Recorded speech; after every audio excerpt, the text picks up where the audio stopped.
Hey everyone, welcome to Mystifying Miracles. Glad you're here. Today, my story involves Dave Hess's story, and he had a battle with leukemia. And one night, as he's in his hospital bed, he gets an angelic visit. It's quite the story, and I'm going to go into the details, so stay tuned.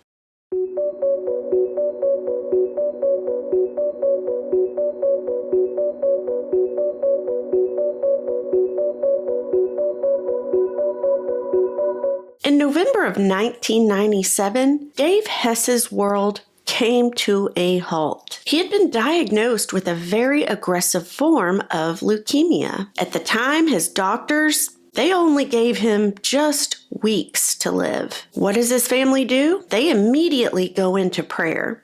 And they begin praying over the days. And as Dave describes it, he says it was as if they were going to war.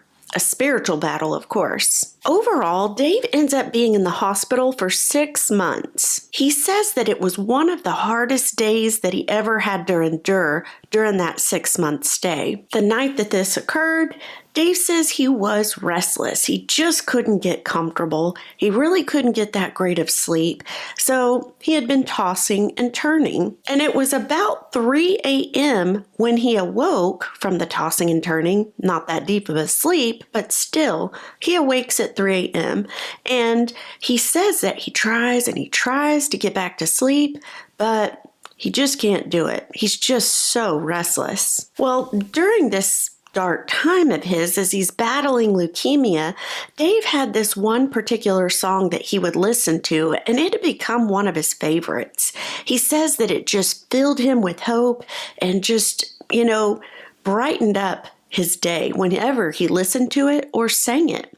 And it happened to be the song, My Life is in Your Hands by Kirk Franklin. Dave had loved this song so much, he had memorized the lyrics. And whenever he was fearful or scared or just uncertain, he would begin to sing this song. On this night, that evil spirit of fear had come to pay a visit. Dave says as he was restless and trying to get back to sleep, his brain, it just would not shut off. These pictures just kept flashing through his mind. He said he saw his wife just sitting all alone by herself at home, and she's struggling to keep the family unit together and struggling to pay bills, and he's not there. He said the next image he saw was his daughter, all dressed in this beautiful wedding gown, beginning to walk down the aisle, and like his wife, she was all alone. Then he begins to see his 2 boys, Ben and Brandon.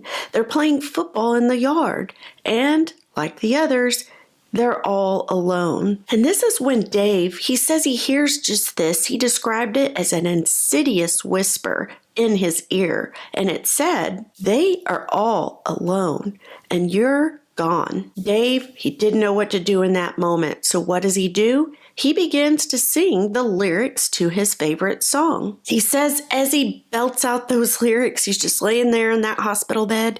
He said he was afraid, and he fought back tears so hard as he's just singing this song. As he's singing, he says that's when his hospital door opens. Someone was coming towards him slowly, and they were singing. And he said it was the most soothing tone that he'd ever heard. As the figure got closer and closer, because his hospital room was dark, he only had like a little light up close to his bed, so he couldn't quite see who it was. But as she got closer, he noticed it was a she. It was an African-American woman. And he says he can't recall any of the distinctive features of her face, but there's one thing he will never forget, and it was this woman's eyes. He said they were full of supernatural strength and courage. And as Dave is just staring into her eyes, he said it was like he got an infusion into his body of that courage that she had. The woman gets closer to Dave, and she gently places her hands underneath his head, and she lifts it up off the pillow. And as she's doing this, she begins to sing. And the words she was singing, she sang, "With Jesus, you can make it. With Jesus, you can stand. No matter what may come your way, your life is in his hands. Dave says the woman, after she finishes singing, she begins to pray for him, but it was in a language he did not know. He had never heard before. But as she sang that prayer, and he knew she was praying, he said bravery and courage just began to fill up his heart. And after she was done with the prayer, she gently lays Dave's head back onto the pillow gently. She turns around, she leaves, and walks out of his hospital room. Dave said he was just beaming with hope. So much so, he said there was no more fear. It was gone. All those horrifying pictures and images that just would not stop in his brain, those were also gone. And then Dave began to think of the verse Psalm 62:1, and he could just feel it. He had a peace that surpassed all understanding. Well, a little bit later that morning, that same day, Dave's nurse, her name was Rosemary, she comes into the room. She finds Dave awake and she's quite shocked. Usually he's not awake at this time. And she described him looking as if he was just glowing, just beautiful glowing. Dave begins to describe his visitor in the night. He tells Rosemary everything, every little detail. But then Rosemary says, she's kind of perplexed because she says that her big nursing cart that has all the medications and everything, it had been in front of his door for several hours, most of the night, because she had sat it there as she went up and down that hallway, giving all of the patients their medications. And she also said that she hadn't seen any other people in the hall that night. No patients or other nurses. It was just her. In addition, she also tells Dave that evening for that shift, there were no African American women that were on staff or that were working, so that would have been impossible. Well, now Dave is sitting there and he's confused and he's thinking, what in the world? Later that same day, his wife Sherry comes to pay a visit.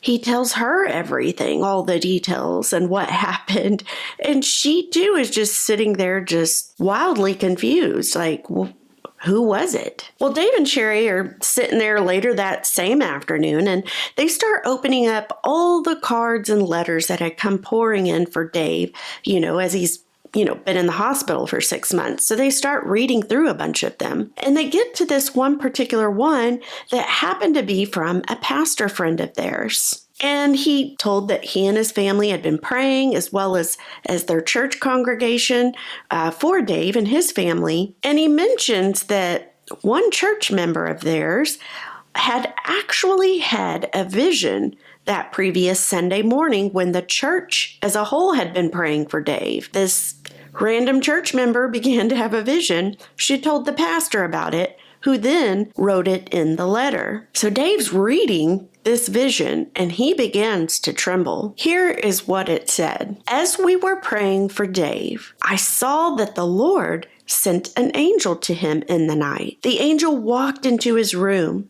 stood by his bed, and lifted his head from the pillow, cradling it like a mother would her child. The angel then ministered to him, giving him gifts of courage straight from the Father. Dave says that he always knew that angels surrounded us. They were all around, right? But he had never seen one. And Dave makes sure to say in this story that, of course, Jesus is the only one worthy of our worship. But it would be foolish to just ignore angels or the fact that they're there, because there are many times when we desperately need their help. Dave says angels are always present and on assignments as servants sent by God. He was eventually healed, and that is detailed more of his experience with leukemia, the healing, this angelic encounter,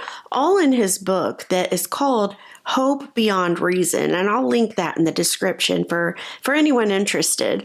But what a story. Let me know what you guys think. I thank you for watching, for being here, and I hope this story blessed you guys, and I hope you're having a wonderful week. I'm going to see you guys next time.